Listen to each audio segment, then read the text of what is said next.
Hello everyone, welcome to easy engineering classes. इस video में हम देखेंगे components of e commerce.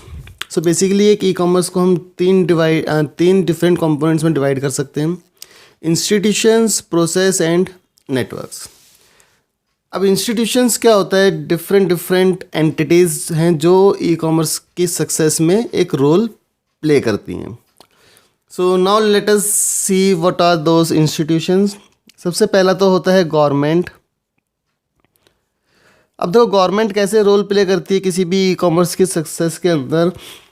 Government के कुछ रूल्स एंड रेगुलेशंस होते हैं, गवर्नमेंट के कुछ टैक्सेस होते हैं। अगर एक ई कॉमर्स को सक्सेस लेना है तो उस रूल्स एंड रेगुलेशंस के अंदर अगर कुछ भी बेनिफिट मिलता है तो ई कॉमर्स को वो बहुत ज़्यादा सही लगता है।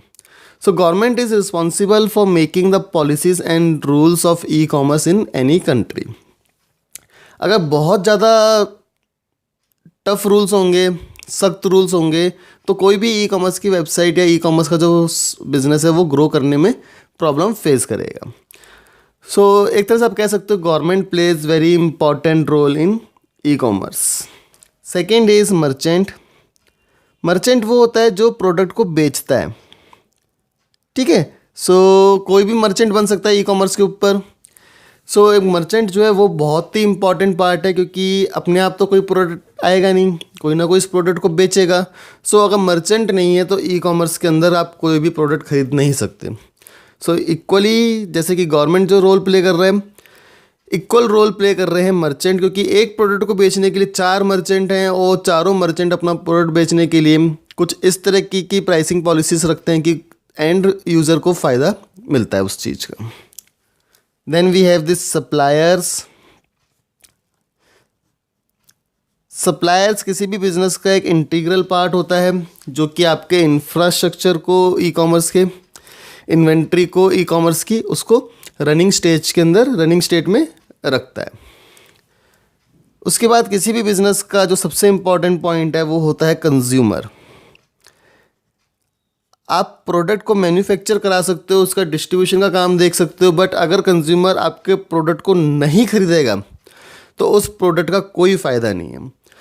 अब देखो जैसे कि हमने देखा था पीछे की जो ई कॉमर्स है उसमें मार्केटिंग की जो कॉस्ट होती है वो कम होती है, तो आपके प्रोडक्ट के बारे में ज़्यादा से ज़्यादा यूज़र्स को पता लगता है at a very low cost.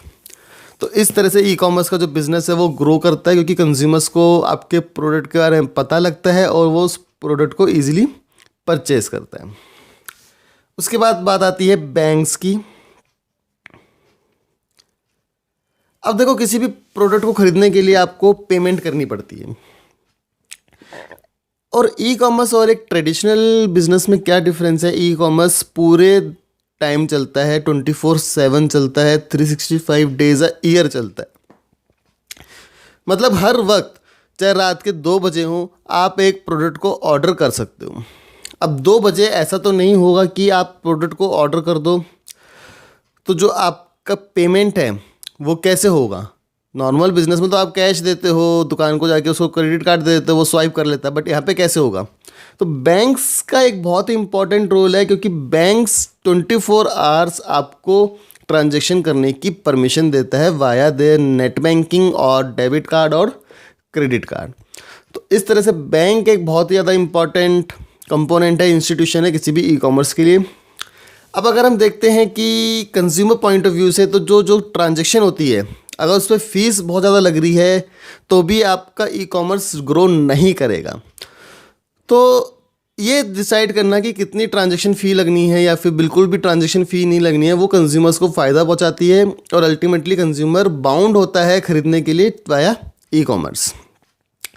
इसके बाद बात आती है, अगर हम बात करते हैं बिजनेस पॉइंट ऑफ व्यू से, तो banks provide loans to the business. अगर बैंक एक सही रेट के ऊपर लोन प्रोवाइड करेगा तो ज़्यादा से ज़्यादा लोग ई कॉमर्स का बिजनेस करने का सोचेंगे और उसको शुरू करेंगे। So these are some of the institutions. एक और होता है जिसको हम बोलते हैं financial institutions. Basically non banking जितने भी फाइनेंशियल इंस्टीट्यूशंस हैं उन सबको इसमें हम कवर करते हैं। सो ये वाले जो होते हैं they are non banking. So bank नहीं है बट फाइनेंशियल इंस्टीट्यूशंस हैं। जैसे कि अगर आपको अपना इंश्योरेंस कराना है तो आप LIC से कराओगे, तो वो एक फाइनेंशियल इंस्टीट्यूशन है but that is non banking. So these are some of the institutions. अब बात करते हैं प्रोसेस, जो कि एक बहुत ही इंपॉर्टेंट कंपोनेंट है किसी भी ई कॉमर्स का। अब प्रोसेस को भी आप डिफरेंट पार्ट्स में डिवाइड कर सकते हो। सबसे पहला क्या होता है, आपको अपने प्रोडक्ट को बताना है लोगों को, तो उसके लिए आप क्या करोगे, उसके लिए होता है मार्केटिंग। सो मार्केटिंग कैसे करनी है, either through social media platform करनी है या फिर door to door via pamphlets करनी है, वो सारा कवर होता है इस मार्केटिंग प्रोसेस के अंदर। एक बार मार्केटिंग हो गई, यूज़र को पता लग गया कि कौन सा प्रोडक्ट है, तो उसके बाद होता है सेल्स। तो सेल करानी है यूज़र से, तो उसका जो GUI बनेगा किस तरीके का होगा, यूज़र को कौन कौन सी उस प्रोडक्ट के बारे में इमेजेस आप शो करोगे, उसके कौन कौन से फीचर्स बताओगे, वो सब इसके अंदर हम कवर करते हैं, सेल्स करते हैं। After sale is done, payment आती है। ना पेमेंट किस तरह से होगी, NEFT होगी, क्रेडिट कार्ड से होगी या फिर कैश ऑन डिलीवरी होगी, वो सारा इस प्रोसेस के अंदर कवर होता है। एक बार प्रोडक्ट आपका खरीद लिया गया, यूज़र तक चला गया, उसके बाद होता है सपोर्ट एंड सर्विस। तो ये 4 इंपॉर्टेंट प्रोसेस हैं जो कि किसी भी ई कॉमर्स के अंदर काम करते हैं। So marketing, sales, payment and support service. So this is the process component of e commerce. So now let us talk about the network component. Network component देखो बहुत इंपॉर्टेंट है, because this is the backbone of any e commerce.